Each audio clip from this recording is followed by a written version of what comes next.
This economy is so bad. $33 for toilet paper? We can't even afford to shit. How are people surviving financially nowadays? Because me and my husband make decent money. We only have one child. We have regular cars. We're still paying them off, so we have car payments. We live in a decent area, nothing fancy. And I feel like we're constantly struggling. And there's people that make less money than me and us actually, and they're living wild lives. Like, are people just racking up all this debt? Or am I just doing something really, really, really wrong? Because I feel like I'm always trying to pay something off, or I'm always on a budget. And then student loans are due next month and nobody's talking about it. Like, how? How are people affording life right now? How are people tackling this cost of living? They're in debt. The majority of people are in debt. Mortgage underwriter here for the past 17 years, and I review people's income, assets, and credit. The amount of debt load that people carry is very high. Also, another thing is, please note that sometimes people who look like they are the wealthiest and have the most material things, boats, expensive vacation, luxury, everything, are the people that are in the most amount of debt and on the brink of losing it all or bankruptcy.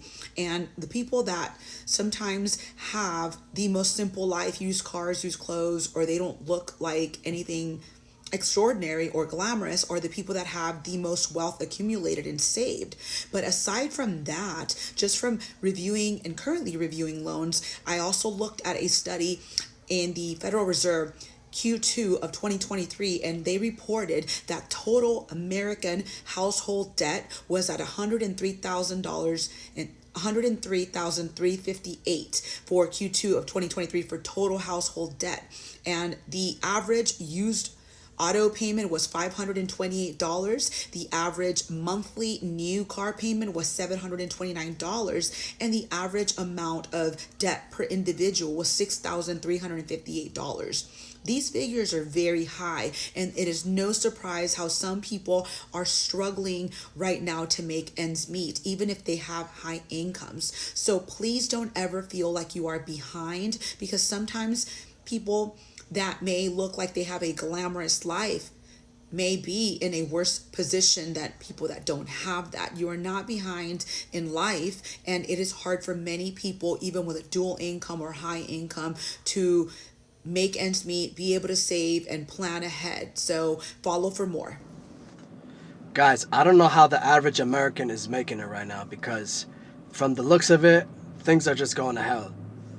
For example, if you want to rent an apartment, the landlord wants proof of income 3 times the rent. And out here in northern New Jersey, that means a 1 bedroom, you got to be making 30 to 50% more than the national average. Groceries have gone up like crazy. It's like, it seems like it keeps creeping up ever so slightly, but after 3-4 months, you feel like it's a you feel the increase. Because last year, I would be shopping for myself alone twice a week, and it would run me about $80 each trip. Now it's costing me like 125 to 140 per trip, and when I include going out maybe once or twice a week to eat, my total for food is coming out to be crazy. It's over $1,000. And I know it wasn't like that growing up. It's gotten out of hand. But people are walking around like nothing's wrong. Everything is fine. Everything is dandy. But it won't be long before people are going to have to decide whether to pay the rent, pay the mortgage, or feed their families. And of course, people are going to choose to feed their families. And so, who knows what's going to happen. But I was at the mall the other day, and it was pretty packed. But there wasn't really that many people holding bags. It was just people hanging around window shopping, which doesn't mean squat. It just means people want to get out of the houses and hang around, maybe eat at the food court. And that the food court was popping, of course. But we're gonna have to wait and see. I foresee a lot more shoplifting, a lot of stores going out of business because of that, and there's gonna be a lot of break-ins, a lot of cars being stolen, a lot of parts being stolen, wheels, catalytic converters, which is already happening, but it's gonna more and more people are gonna wanna do it because they have no other way. More and more people are gonna turn to scamming and stealing and all that stuff because things have gotten so expensive. So we'll see. What's the solution? The only solution is for the banks and the Federal Reserve to forgive all debt. That's the only way. There's no other solution. Even if we took 20 nations to war and gave them money to buy from us, it still wouldn't help the situation.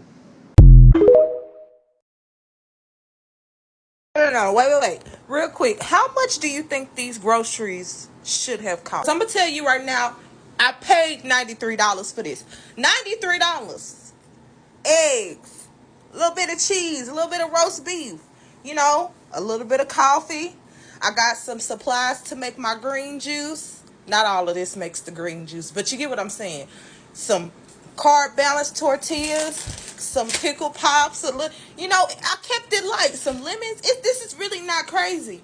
Why did this cost $93? No, seriously. Why? You could just go to Aldi. I know. I've been grocery shopping for years, okay? I was born in the 1900s. I know how to grocery shop, but I might not want to go to Aldi, and Aldi is not always just right around the corner. So why is it that at my local Walmart, that little bit like that, to me, I'm looking at $50 worth of groceries? What's the issue? What's the problem? Why? And it's certain things you can't get at Aldi, right? Like, look, for instance, I love hot ass pickles. Aldi don't sell them best made pickles like that. I like pickle pops. They don't sell them, okay? I like the big old thing of raspberries, okay? I mean, blueberries. Y'all know what the hell I'm saying. They don't sell the big things of it. Last time I looked anyway. So, regardless, none of this should have cost what it cost. So we need some change because rent high. My light bill was like $150, $200 more than what it usually is. Like, y'all keep asking for more money. Now, unsurprisingly, consumers are pulling back on their spending. From March to April, consumer spending in the United States was virtually flat. It didn't really go up at all. Now, because consumer spending forms the backbone of the American economy, it has people starting to worry. But how is this a surprise? Remember, interest rates are sky high, and so is consumer credit card debt. Let's not forget that credit card interest rates are at an all-time high here in the United States. And we've also been seeing consumers start to default on their credit card bills at a high rate. That's why I've been warning for the last few months that American consumers clearly are maxed out. And this can't be any more obvious when you see how people are refusing to go out to eat now because it's just too expensive. So as far as the JP Morgan CEO's comments that the economy is booming, not US consumer spending. And the reality is that unless interest rates go down or wage growth miraculously boosts out of nowhere, we could be in this point for quite some time. Buckle up, everybody. As always, for more interesting and informative stories about tech, business, the economy, and jobs, be sure to like, share, comment, and subscribe to my channel here and on Instagram and YouTube. And for more help with your job search or breaking into tech, email me at coach@zeropoint1coach.com. The first consultation is free. Can somebody explain to me in crayon eating terms why I make over 3 times the federal minimum wage and I cannot afford to live? I know he kind of answered the question himself in his own video, but I want to highlight one thing he briefly mentioned and talk about it, which is that the American dream is dead. Yes, the traditional American dream, which is like doing better than your parents and being able to provide a lot for your family, is dead, or at least it's changed. Because there are many of us that are well aware that we will never be able to make as much money as our parents did. And I think my mother, who is a boomer and benefited directly from the system in place, said it best when she once said, roughly, that the American dream has changed. It's become very apparent to everyone that in this economy, Gen Z, millennials, and some Gen Xers, many of us will not be able to do better than our parents. We won't even be able to do as well as our parents.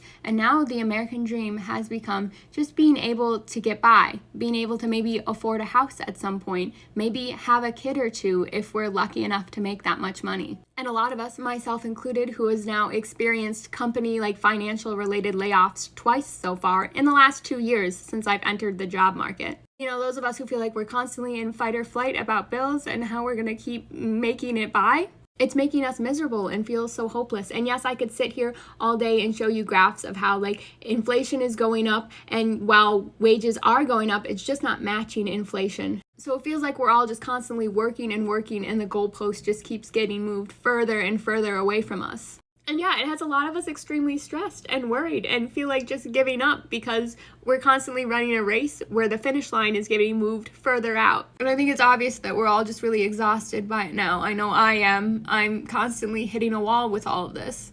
And a lot of us have to wake up every day blatantly knowing we will never do as well as our parents did. And we just have to try to make it, you know, somewhat close to that. I'm sorry.